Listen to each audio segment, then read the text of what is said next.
السلام علیکم دوستو، یہاں پر آپ کو تازہ ترین خبر سے آگاہ کرتے چلیں کہ وفاقی وزیر شیخ رشید کا سیاست ریٹائرمنٹ کا پر غور۔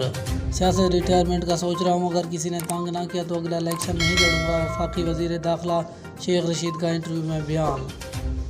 وفاقی وزیر داخلہ شیخ رشید کا کہنا ہے کہ وہ سیاست سے ریٹائرمنٹ کا سوچ رہے ہیں اور اگر کسی نے اسے تنگ نہ کیا تو وہ اگلا الیکشن نہیں لڑیں گے۔ اردو نیوز کو انٹرویو دیتے ہوئے انہوں نے مزید کہا کہ میں ذہنی طور پر ریٹائرمنٹ کے بارے میں تیار ہوں۔ میں پچھلا الیکشن بھی نہیں لڑ رہا تھا، لیکن جب نواز شریف نے کہا کہ شیخ رشید اگلی بار اسمبلی میں نہیں ہوں گے تو پھر مجھے مجبوراً الیکشن لڑنا پڑا۔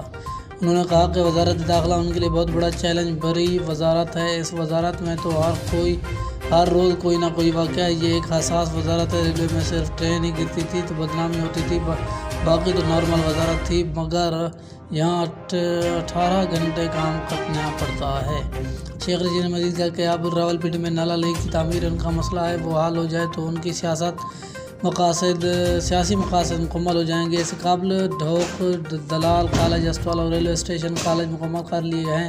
وہ چاہتے ہیں کہ نالا نئی پر ایک اتھارٹی بن جائے۔ جب ان سے پوچھا گیا کہ کیا وہ اگلا الیکشن نہیں لڑیں گے تو ان کا کہنا تھا کہ میڈیا ان کی ریکارڈنگ کر کے رکھ دیتا ہے، مگر وہ کہنا چاہتے ہیں کہ اگر مجھے کسی نے تنگ نہ کیا تو اگلا الیکشن نہیں لڑوں گا۔ ابھی 2 سال پڑے ہیں، خیال تو میرا یہی ہے کہ میں ریٹائر ہو جاؤں۔